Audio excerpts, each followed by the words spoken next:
आजच्या मननासाठी इब्रिकरास पत्र याचा 4था अध्याय वचन 14 ते 16 मी वाचतो. इब्रिकरास पत्र याचा 4था अध्याय वचन 14 ते 16. त्यामध्ये असं म्हटलंय, तर मग आकाशातून पार गेलेला देवाचा पुत्र प्रभू येशू हा थोर प्रमुख याजक आपल्याला आहे.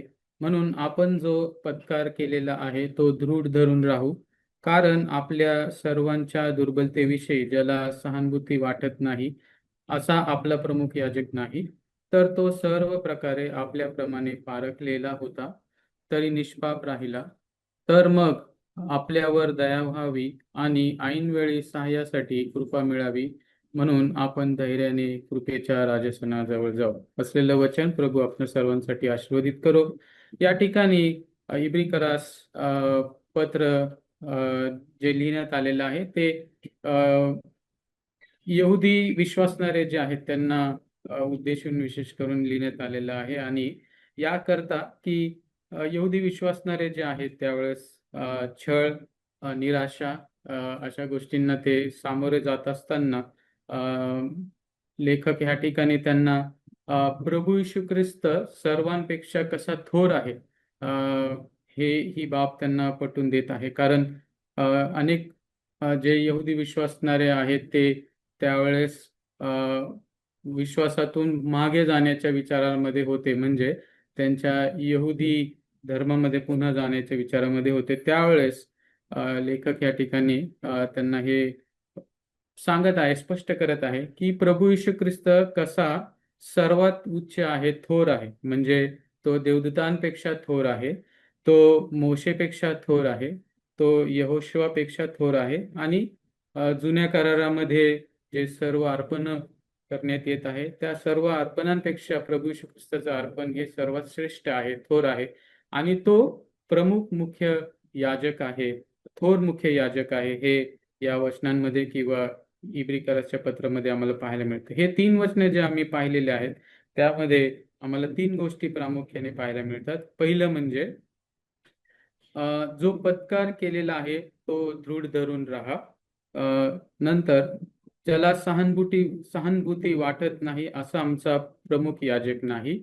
आणि तिसरं म्हणजे आपण धैर्याने कृपेच्या राजसनाकडे जाऊ.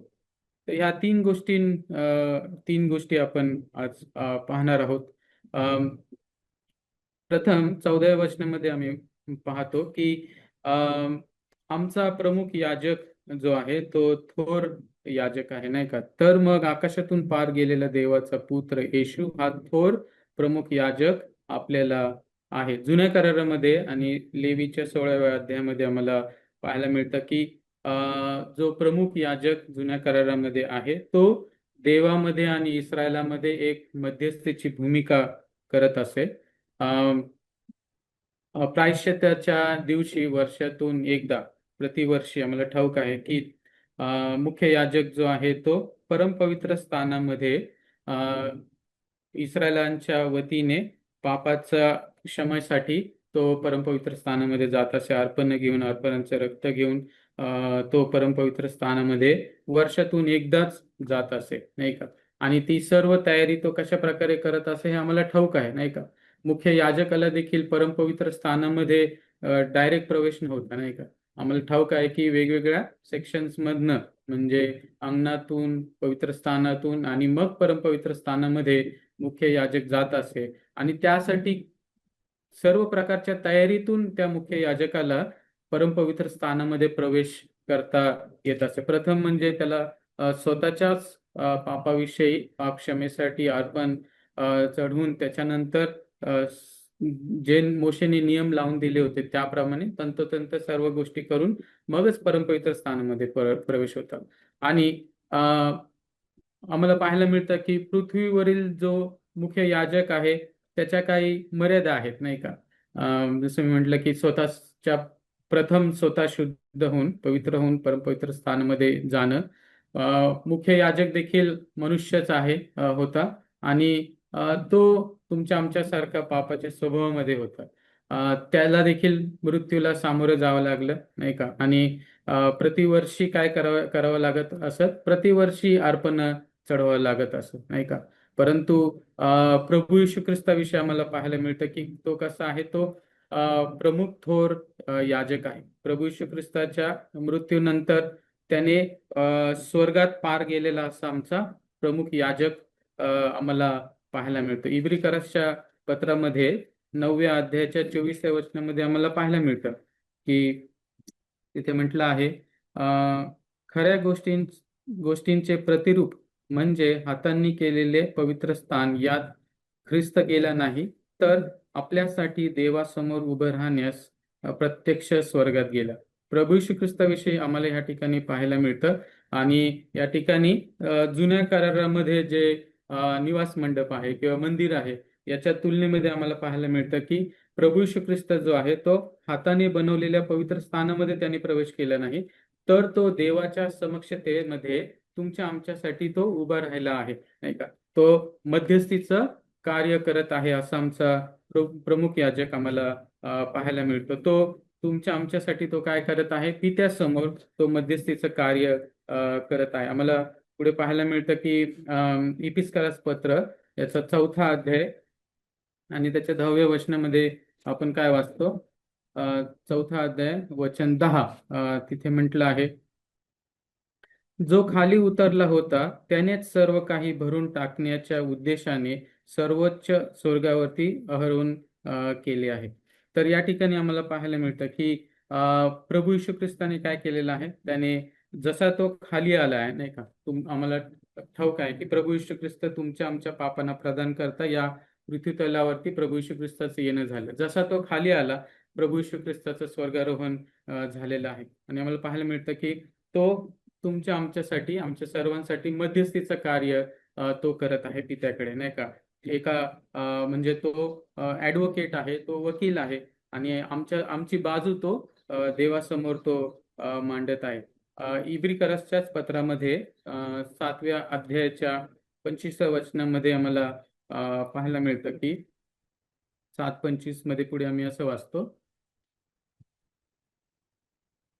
यामुळे याच्याद्वारे देवाजवळ जाणाऱ्यांना पूर्णपणे तारण्यास हा समर्थ आहे, कारण त्यांच्यासाठी मध्यस्थी करण्यास हा सर्वदा जिवंत आहे. प्रभू श्री ख्रिस्ताविषयी आम्हाला पाहायला मिळतं की तो आमच्यासाठी मध्यस्थी करण्यास सर्वदा जिवंत आहे, नाही का.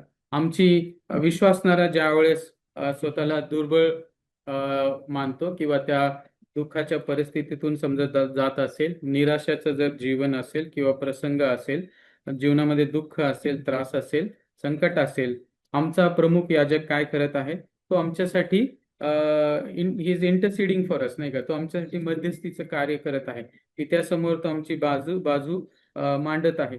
असा आमचा प्रमुख याजक आम्हाला पाहायला मिळत आहे. आम्हाला या प्रमुख याजकाविषयी पाहायला मिळतं जे जे वचन आपण सुरू केले 14व्या वचनामध्ये, तर मग आकाशातून पार गेलेला देवाचा पुत्र हा थोर प्रमुख याजक आपल्याला आहे.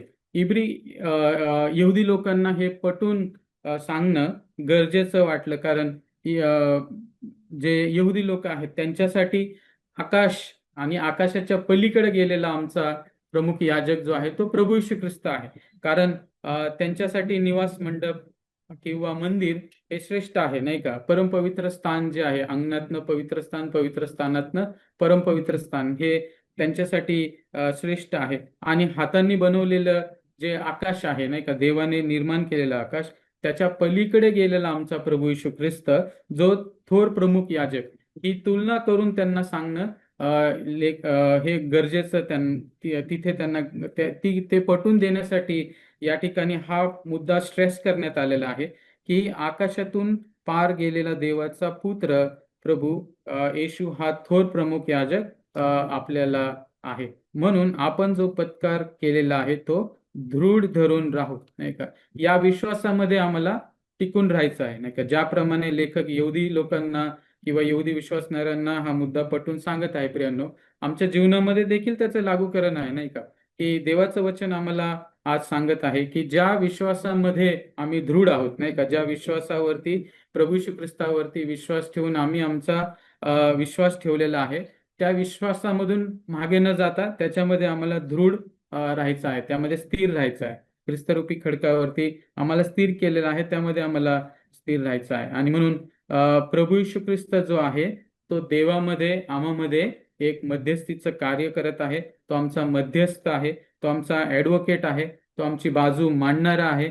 आम्ही अवघड परिस्थितीतून क्लेशातनं जात असताना तो आमच्यासाठी इंटरसीड करतो, तो आमच्यासाठी मध्यस्थीचं कार्य करतो. प्रियांनो, हे लक्षात घेणं गरजेचं आहे. आणि तो अ, अ, योहानाच्या पहिल्या अध्यायाच्या 51 वचनामध्ये आम्हाला पाहायला मिळतं की तो तो एक ब्रिज आहे, नाही का, स्वर्गामध्ये आणि पृथ्वीमध्ये. तो एक ब्रिज आहे, तो एक शिडी आहे तिथे.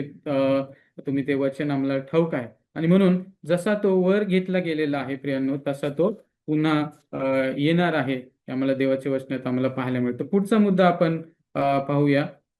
15वं वचन. कारण आपल्या सर्वांच्या दुर्बलतेविषयी ज्याला सहानुभूती वाटत नाही असा आपला प्रमुख याजक नाही, तर तो सर्व प्रकारे आपल्याप्रमाणे पारखलेला होता, तरी निष्पाप राहिला. या ठिकाणी आम्हाला पाहायला मिळतो की आमचा जो प्रमुख याजक आहे तो कसा आहे, तो आमच्या दुर्बलतेविषयी ज्याला सहानुभूती वाटत नाही असा आमचा प्रमुख याजक नाही, नाही का. आमची परिस्थिती तो जाणतो, आम्ही कुठल्या परिस्थितीतून जात आहे त्याला ठाऊक आहे, आणि आमच्या दुर्बलतेविषयी त्याला सहानुभूती आहे. का? कारण तो देखील आम्हाला पाहायला मिळतं की तो सर्व प्रकारे आपल्याप्रमाणे पारखलेला आहे.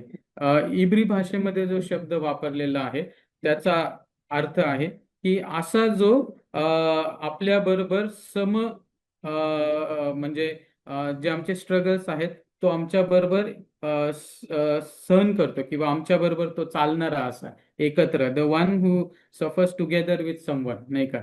एखाद्या बरोबर तो समरूप होऊन किंवा त्याच्या बरोबर चालणं असं म्हणावं लागेल त्याला. असा आमचा प्रभू येशू ख्रिस्त आहे. तो आम्हाला सोडत नाही, टाकत नाही, किंवा आमच्या आमच्या दुःखाशी त्याला सहानुभूती वाटते, ते समजतं. कारण प्रभू येशू ख्रिस्त देव असता मनुष्य झाला, नाही का. मनुष्याच्या देह रूपामध्ये प्रभू येशू ख्रिस्ताचं येणं झालं. आणि आम्हाला ठाऊक आहे प्रभू येशू ख्रिस्त देखील थकला, त्याला देखील झोप लागली, त्याला देखील भूक लागली. प्रभू येशू ख्रिस्त रडला, त्याच्यावरती खोटे आरोप लादण्यात आले, इनजस्टिस त्याने एक्सपिरियन्स केलेलं आम्हाला पाहायला मिळतं. आणि सर्वात महत्वाचं म्हणजे आमच्या पापांना मुळे आमच्या विचारांच्या पलीकडे अशा यातना प्रभू येशू ख्रिस्ताने सहन केलेल्या आहेत, नाही का. आणि आम्ही अनेकदा त्याच्याविषयी वर्णन करतो, कशा प्रकारे प्रभू येशू ख्रिस्ताने तुमच्या आमच्यासाठी ते मरण सोसलेलं आहे, नाही का. प्रभू येशू ख्रिस्त कशा प्रकारे त्या यातनेतनं, संकटातनं, त्रासातनं प्रभू येशू ख्रिस्त गेलेला आहे. मनुष्याच्या देहरूपामध्ये असताना प्रभू येशू ख्रिस्त या सर्व गोष्टींमधनं गेलेला आहे, परंतु तरी देखील आम्हाला ठाऊक आहे की तो पाप विरहित राहिला. त्याच्या मुखात कधी पाप आढळलं नाही, त्याने कधी पाप केले नाही. म्हणून हे गौरवी डिफरन्स आम्हाला पाहायला मिळतो प्रभूमध्ये आणि आम्हामध्ये, की तो जरी मनुष्याच्या रूपामध्ये होता किंवा देहामध्ये होता, जरी त्याने परीक्षेला तोंड दिलं, परंतु त्याने कधीही पाप केले नाही. आणि म्हणून दोन महत्वाच्या गोष्टी आम्हाला पाहायला मिळतात. यामुळे प्रभू येशू ख्रिस्त आमच्याशी सहानुभूती ठेवतो, तो आम्हाला ते आम्हाला त्याला समजतं. दुसरी गोष्ट म्हणजे तो पाप विरहित आहे, नाही का. तो सहानुभूती देखील आमच्या बरोबर ठेवतो, आणि प्रभू श्री ख्रिस्ताविषयी आम्हाला पाहायला मिळतं की तो पाप विरहित आहे. हा अद्भुत स्वभाव प्रभू श्री ख्रिस्ताचा आम्हाला पाहायला मिळतो. आणि म्हणून प्रभू श्री ख्रिस्त जो आहे, आमच्या जीवनातले जे स्ट्रगल्स आहेत, नाही का, आमच्या जीवनातले जे प्रेशर सिच्युएशन आहे, किंवा रिजेक्शन्स आहे, किंवा एकटेपणा आहे, या सर्व मध्ये समजा अशा परिस्थितीमध्ये आम्ही असू, तर प्रभू आमच्या बरोबर आहे. आमच्या सोबतीचा तो आमचा प्रभू आहे, नाही का. तो आमच्या बरोबरीचा आमचा प्रभू येशू ख्रिस्त आहे. तो आम्हाला सोडत नाही, टाकत नाही प्रियांनो. असा अद्भुत प्रभू येशू ख्रिस्त आमच्या बरोबरीचा आहे. आणि पुढे आम्ही पाहतो की 16व्या वचनामध्ये, तर मग आपल्यावर दया व्हावी आणि ऐनवेळी सहाय्यासाठी कृपा मिळावी, म्हणून आपण धैर्याने कृपेच्या राजासना जवळ जाऊ. या ठिकाणी आम्हाला पाहायला मिळतं की कशा प्रकारे आम्हाला त्या दयासनासमोर जायचं आहे. आम्हाला धैर्याने त्या दयासनासमोर जायचं आहे प्रियांनो. आम्हाला ठाऊक आहे, जसं मी म्हटलं की जुन्या करारामध्ये जो प्रमुख याजक आहे तो काय करत असे, प्रतिवर्षी नाही का परमपवित्र स्थानामध्ये जाण्यासाठी तयारी करावी लागत असे, परंतु त्या ठिकाणी तो भीत कापत त्या परमपवित्र स्थानामध्ये जात असे. परंतु प्रभू येशू ख्रिस्ताद्वारे आमच्या बरोबर काय झालेलं आहे, प्रभू येशू ख्रिस्तामुळे आम्ही धैर्याने पित्याच्या राजासनासमोर जाऊ शकतो. त्या परमपवित्र स्थानामध्ये नाही का आम्ही प्रभू येशू ख्रिस्ताने सांडलेल्या रक्ताद्वारे आम्हाला ते धैर्य प्राप्त झालेलं आहे की आम्ही कशा प्रकारे त्या परमपवित्र स्थानामध्ये आम्ही धैर्याने जाऊ शकतो. आणि आम्हाला ठाऊक आहे की हे कशामुळे झालेलं आहे, हे आमच्या स्वतःच्या कुठल्याही चांगुलपणामुळे झालं आहे का नाही, आमच्यामध्ये काही चांगलं होतं म्हणून झालं का नाही, किंवा आमच्या कर्तृत्वामुळे झालेलं आहे का नाही, तर प्रभू येशू ख्रिस्ताद्वारे हे शक्य झालेलं आहे. प्रभू येशू ख्रिस्ताद्वारे आम्ही परमपवित्र स्थानामध्ये प्रियांनो जाऊ शकतो. हा मार्ग जो आहे तो प्रभू येशू ख्रिस्ताने आमच्यासाठी उघडा केलेला आहे. म्हणजे हे जे कॉन्फिडन्स आम्हाला आहे किंवा हे जे धैर्य आहे, हे धैर्य म्हणजे गर्विष्ठ धैर्य नाही का, परंतु ते नम्रतेचं धैर्य आहे. म्हणजे जर कंपॅरिझन मध्ये जर जुन्या करार आणि आता प्रभू येशू ख्रिस्ताद्वारे आम्हाला परमपवित्र स्थानामध्ये जो प्रवेश मिळालेला आहे, जे फ्रीडम मिळालेलं आहे, आम्ही धैर्याने किंवा त्या परमपवित्र स्थानामध्ये प्रवेश करू शकतो.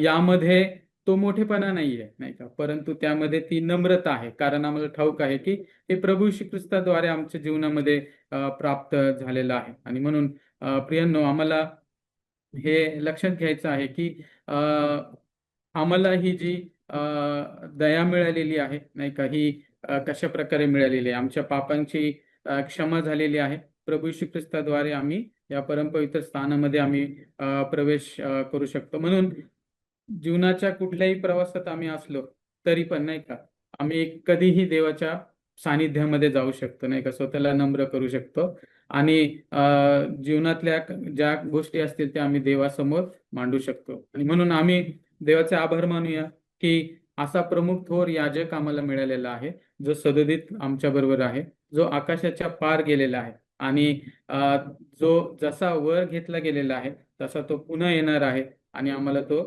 घेऊन जाणार आहे. या पृथ्वी तलावरती आम्ही जीवन जगत असताना असा प्रमुख याजक आमच्या सोबतीचा आहे, ज्याला आमच्याविषयी सहानुभूती वाटते नाही का, जो ज्याला आमची गरज समजते, परिस्थिती समजते.